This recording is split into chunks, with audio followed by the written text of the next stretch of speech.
రాజులకు రాజు ప్రభులో ప్రభు అయిన యేసుక్రీస్తు నామమున మీకు శుభములు. ఈ రోజు దేవుడు మనకు అనుగ్రహించిన వాక్య ధ్యానము అపోస్తలుడైన పౌలు తిమోతికి రాసిన మొదటి పత్రిక 6వ అధ్యాయము 17వ వచనము.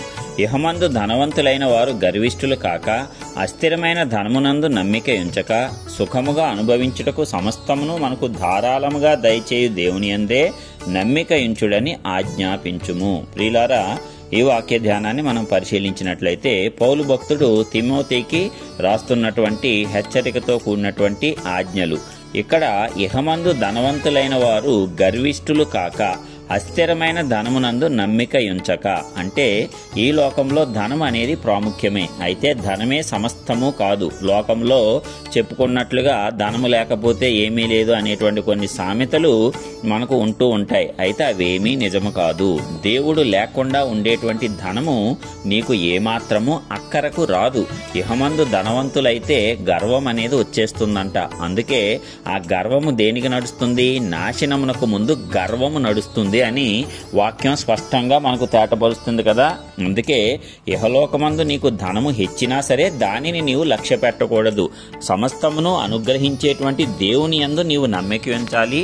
దేవునినే నీవు లక్ష్య పెట్టాలి తప్పిస్తే ధనము ఆపదలో అక్కడికి వస్తుంది కదా అని చెప్పి దాని మీదే నీ మనస్సును ఉంచుకొని దాని నిమిత్తము నీవు అనేకమైన హేయ కార్యములు చేయొచ్చు, ఇతరులను మోసపుచ్చుచు నాశనము చేయొచ్చు.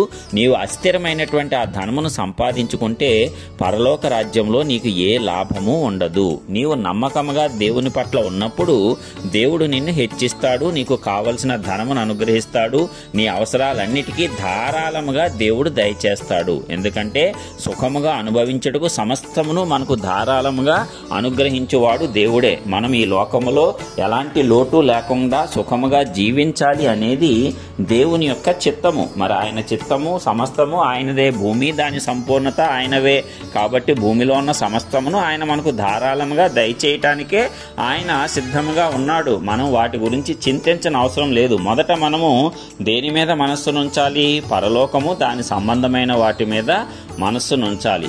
మొదట దేవుని రాజ్యమును నీతిని వెదిగితే అప్పుడు అవన్నీ నీకు ధారాళముగా అనుగ్రహింపబడతాయి. అంతే తప్ప ఈ లోకంలో దేవుడు నిన్ను ఆశీర్వదించాడని నీ చేతి పనుల వలన, నీకు ఉన్నటువంటి తలాంతుల వలన, నీ వ్యాపారంలో, నీ ఉద్యోగంలో నీవు ఎంతో అభివృద్ధి చెందావని, ధనము నీకు ఎంతో ఎక్కువగా వచ్చి పడిపోయిందని నీవు దానిని బట్టి అతిశయించకూడదు. నేను ధనవంతుడిని కదా, ఇక నన్ను ఎవరు ఏమీ చేయలేరు, ధనం ఉంటే చాలు అన్నీ కూడా నా దగ్గరకు వచ్చేస్తాయి, నా కాళ్ళ దగ్గరకు వస్తాయి అనేటువంటి అహంకారం మనలో ఉండకూడదు.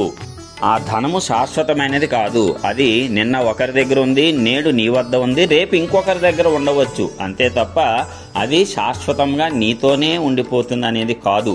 నీతో ఉండేది దేవుని యందు విశ్వాసము, భయము, భక్తి. ఇవే నీతో పాటు సదాకాలము ఉంటాయి. కాబట్టి మనము స్థిరమైన వాటి యందు మనస్సును ఉంచుకోవాలి తప్పిస్తే అస్థిరమైన వాటి యందు నమ్మిక ఉంచకూడదు. మనము సుఖముగా అనుభవించటానికి సమస్తమును మనకు ఎలాగ దయచేస్తున్నాడంట?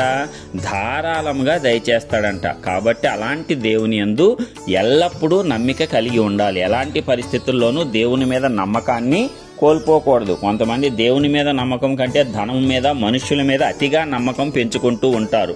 అదే వారిని నాశనానికి నడిపిస్తుంది. ఆ అవసరతలో మనుషులు ముఖం చాటేస్తారు. ఆ అవసరతకే నీకు డబ్బు ఎక్కడి నుంచి సర్దుబాటు కాదు. అప్పుడు ఏ స్థితిలోనూ కూడా ఇక నీకు ఏ దిక్కు లేక దేవుని వైపు వస్తావు. దానికి బదులు మొదటిగానే దేవుని నీవు ఆశ్రయిస్తే అలాంటి ఇబ్బందికరమైన పరిస్థితిలోనికి నీవు వెళ్లకుండా, నీ కాలు జారకుండా దేవుడే నీకు సమస్తము ధారాళముగా దయచేస్తాడు. ఇదే దేవుడు వాక్యం ద్వారా మనకు ఇస్తున్నటువంటి గొప్ప వాగ్దానము. కాబట్టి ప్రియులారా, ఇప్పటి వరకు ఒకవేళ అనేక ఇతరత్ర విషయాల మీద, మనుషుల మీద, పరిస్థితుల మీద, వస్తువుల మీద, ధనం మీద మనం నమ్మకం పెట్టుకొని ఉన్నామా? ఈ రోజు నుంచి వాటన్నిటికీ దూరంగా జరిగిపోదాము. అద్భుత రీతిగా మనమందరము కూడా దేవుని మీదే నమ్మకం ఉంచుకుందాం. ఇప్పటి వరకు మనలను అలాగే నడిపించిన వాడు ఆయనే.